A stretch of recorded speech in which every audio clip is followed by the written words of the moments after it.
Tripura university culture डिपार्टमेंटनि लुआजिमं बायदिनि सेप्टेम्बर तालनि जिथाम सालमारि चासल नेशनल एजुकेशन पॉलिसी 2020 नि बिसिगाव खबजागनाय vibrant and research internship central university रॉकनि बागै काशा रोड मैप वर्कशॉप हायाकेबा फोरोंमों पांदा जेंजाखा सालनि बागै महाराजा बीर विक्रम ऑडिटोरियम हॉल नाइथाथक पांदा खलाय जेंसे रनायगे मानजागैखा हास्तेनि हास्तेफा इंद्रसेना रेड्डी ना लोखवै कबनि आदंग टेक्नोलॉजी बहुत आ रहे हैं।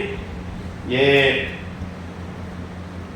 Promote multidisciplinary research and innovation in higher education और सेंट्रल यूनिवर्सिटीज में पहली चीज बहुत सब लोग सेंट्रल यूनिवर्सिटीज का है, वैकेंसीज कितना है, वैकेंसीज के बारे में जरूरी आप कोई इश्यू लेके लड़ने का जरूरी है। लड़ने का मैं गवर्नर के नाते नहीं बोल सकता हूँ, मगर हमारे को प्राइम मिनिस्टर बोलते हैं कि आपके पास जितने भी इंस्टीट्यूशंस है, जितने भी पोस्ट है खाली है, तो जबरदस्ती करके उसको फिलअप कराने के लिए ये करो बोल के बोलते हैं। अगर वो फिलअप नहीं हुआ तो as a chancellor you are the responsible ऐसे बोलते हैं। तो मैं आपको भी ये इश्यूज बार बार आने के लिए आप ये कर सकते हैं।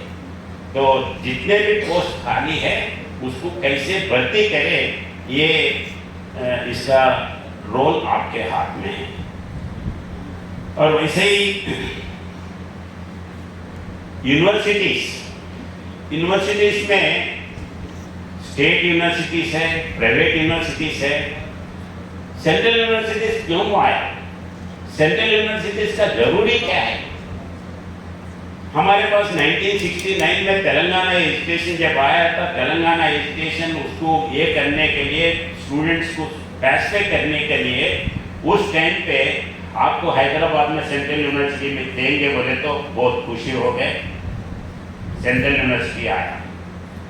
अब असम में भी जब स्टूडेंट मूवमेंट हुआ था, जब स्टूडेंट मूवमेंट राहुल गांधी से, राजीव गांधी से जब ये हुआ था, एग्रीमेंट हुआ था, वो कंडीशन क्या था? हमारे गुवाहाटी को एक आईआईटी दो, तो आईआईटी दिए हैं। तो ये सेंट्रल यूनिवर्सिटीज रिसर्च के लिए, डेवलपमेंट के लिए, वर्ल्ड वाइड कॉम्पिटिटिव्स के लिए ये यूनिवर्सिटीज है। ये यूनिवर्सिटीज बाकी के यूनिवर्सिटीज के ऊपर अथॉरिटी चलाने के, बाकी के कॉलेजेस के ऊपर अथॉरिटी चलाने के लिए या उसको अपना सर्टिफिकेट देने के लिए नहीं है। उसीलिए ये यूनिवर्सिटी में भी जितने भी बाहर का कॉलेजेस है, ये बाहर का कॉलेजेस का रेस्पॉन्सिबिलिटी नहीं दिए तो इधर का रिसर्च के इसमें से अपन ज़्यादा से ज़्यादा फोकस कर सकते हैं। उसको लेने के लिए दूसरा यूनिवर्सिटीज है। तो यूनिवर्सिटीज वो कैंपस बेस्ड यूनिवर्सिटीज और रिसर्च ओरिएंटेड यूनिवर्सिटीज कॉम्पिटिटिव बाकी के वर्ल्ड, बाकी के यूनिवर्सिटीज से कॉम्पिटिटिव बन सके, वैसे सेंट्रल यूनिवर्सिटी जिम्मेदारी है। उसीलिए तो सेंट्रल गवर्नमेंट सेंट्रल यूनिवर्सिटीज के लिए पैसे का कभी कमी नहीं है, पोस्ट का कमी नहीं है, मगर पोस्ट जैसा जैसा खाली होते हैं तो वो प्रिलिमिनरी बिफोर 1 ईयर इटसेल्फ उसको ये रेगुलराइज करके शेड्यूल निकाल के फिलअप करने का आदत करना है। अगर यूनिवर्सिटीज वैसे नहीं है तो आप वो रिस्पॉन्सिबिलिटी लेना है। वैसे ही अभी ये फैमिली सिस्टम है, अपने नेशनल एजुकेशन पॉलिसी में ये भी एक अभी संगत इसी से देख रहा है फैमिली कैसे सिस्टम है। अभी पहले ये फैमिली सिस्टम में बड़े फैमिलीज होते थे, अभी बड़े फैमिलीज से छोटे छोटे फैमिलीज हो गए। इसके बारे में भी अपन सोचने का है, उसको ये करने का है, ये भी ये आपके काम में है। और ये जनरली सोशलाइजेशन खाली आदमी में नहीं है, सोशलाइजेशन जो है एनिमल्स में भी है। एनिमल्स एक बार जिंदा होते हैं तो वो माँ को पहचान सकते हैं, और वो माँ को नहीं, वो बाकी के वैसे ही एनिमल्स पूरे एक इकट्ठा होते हैं, यूनिटी चलते हैं, और कोई प्रॉब्लम आए तो यूनिटी से लड़ते हैं।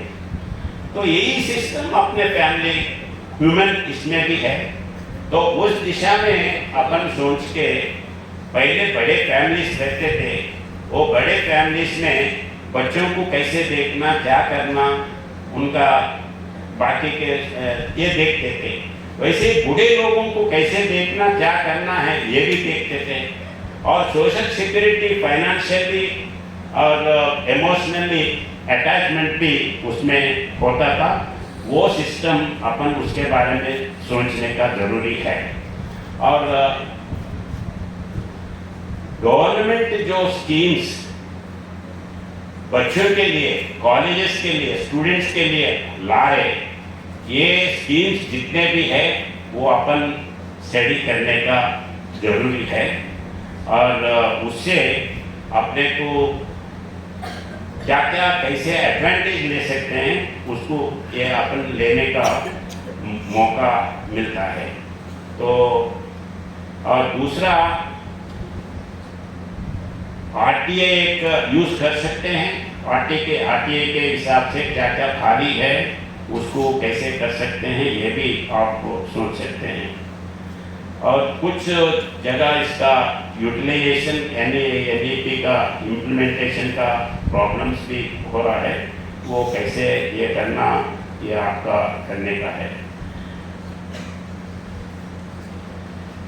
लास्टली मैं फिर एक बार आपको ये प्रोग्राम लेके अच्छे काम, ये नेशनल एजुकेशन पॉलिसी, उसमें कैसे इम्प्लीमेंट करना है, क्या क्या लैकुनास है, इसके बारे में सोच के आगे जाने के लिए 3 दिन का प्रोग्राम रखे हैं।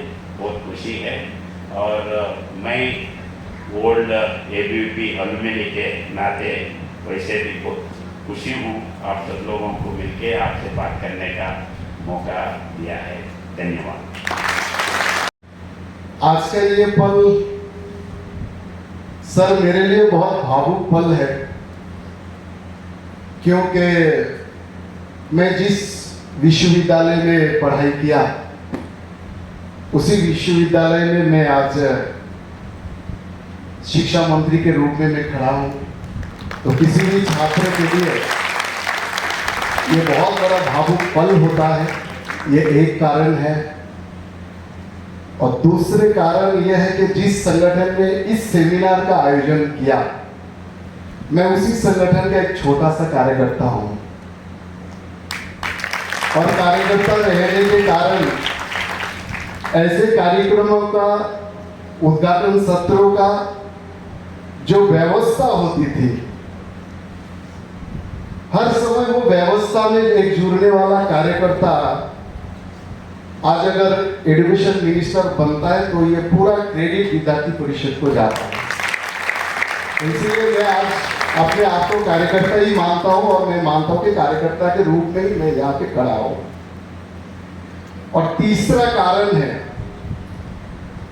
जिस विषय को लेकर जातीय शिक्षा नीति 2020, जिस विषय को लेकर 2 दिन ये चर्चा होने जा रहे हैं, ये जातीय शिक्षा नीति जब आई नहीं थी हमारे देश में,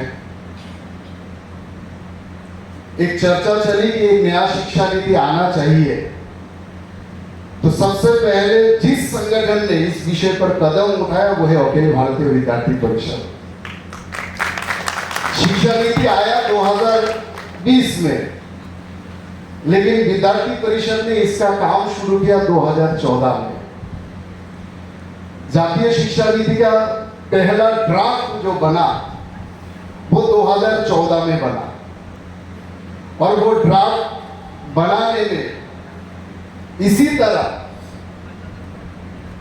जिस संगठन ने 3 दिन का सेमिनार का आयोजन किया, सारे देश से शिक्षाविदों, नेशनल इंस्टीट्यूशन, हमारे बड़े बड़े शैक्षणिक संस्थान के वाइस चांसलर, डीन से लेकर देश के सारे शिक्षाविदों को एकत्र करके 3 दिन लगातार इस तरह की सेमिनार, जिसमें वो ड्राफ्ट, पहला ड्राफ्ट बना था, उसका आयोजन भी अखिल भारतीय विद्यार्थी परिषद था और उसका आयोजन हुआ था कोलकाता में।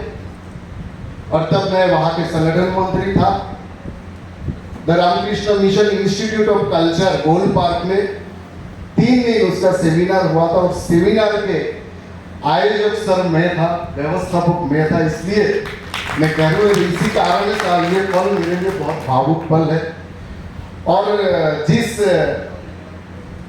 जातीय शिक्षा नीति को लेकर इतना बड़ा सेमिनार, उसका ड्राफ्ट बनाना, देश भर में उसको चर्चा में लाना, सारे स्टूडेंट ऑर्गेनाइजेशन से लेकर शिक्षा संस्थान से लेकर शिक्षा को लेकर जो भी एनजीओ संस्थाएं काम कर रहे हैं उनके बीच में ले जाकर उसका चर्चा करना, सारा सजेशन लाना, फिर धीरे धीरे एक इस शिक्षा नीति का रूप देना, ये जो काम हुआ है वो काम एकमात्र भारत के एक ही स्टूडेंट्स ऑर्गेनाइजेशन ने किया है, वो है अखिल भारतीय विद्यार्थी परिषद। क्योंकि इस ड्राफ्ट जब बना, इस ड्राफ्ट बनते समय देश के सारे स्टूडेंट ऑर्गेनाइजेशन को भी अपना अपना शिक्षा नीति क्या है वो भेजने के लिए सबको बोला गया था, सबसे मांगा गया था। लेकिन हमारे त्रिपुरा में पिछले 25 साल शिक्षा को लेकर बहुत आंदोलन हुआ, बहुत रोड ब्लॉक हुआ, कॉलेजों में बहुत तोड़-फोड़ हुआ, बहुत कुछ हम लोगों ने देखा है। शिक्षा, त्रिपुरा के शिक्षा क्षेत्र जैसा एक कॉलेज कैंपस, यूनिवर्सिटी कैंपस, मान लो एक राजनीति का एक आंकड़ा वहां पे बना दिया गया था।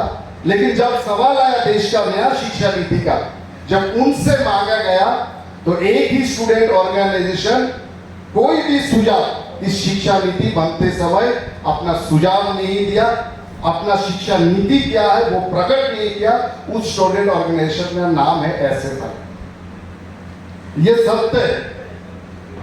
तो इसीलिए आज बहुत खुशी है मुझे, विद्यार्थी परिषद ने केवल शिक्षा नीति में अपना योगदान नहीं दिया, बल्कि शिक्षा नीति पर 5 साल बाद भी लागू होने में क्या कमी है, क्या खामियां है, आगे क्या करना चाहिए, इसका रोड मैप कैसा होना चाहिए, इस पर जो चर्चा हो रहा है वो केवल विद्यार्थी परिषद ही कर सकता है। बाकी स्टूडेंट ऑर्गेनाइजेशन हम लोग देखते हैं केवल आंदोलन के लिए आंदोलन करते हैं, अपने उस समय का पॉलिटिकल फायदा के लिए आंदोलन करते हैं। लेकिन विद्यार्थी परिषद जिस समस्याओं को लेकर आंदोलन करते हैं उस समस्या का जड़ तक पहुंचते हैं और जब तक इस समस्या का समाधान नहीं होता है तब तक छोड़ता नहीं है। आज का सेमिनार भी उसका बहुत बड़ा उदाहरण है। इसलिए मैं विद्यार्थी परिषद के कार्यकर्ताओं को भी मैं बहुत बहुत बधाई देता हूँ, बहुत बहुत धन्यवाद देता हूँ।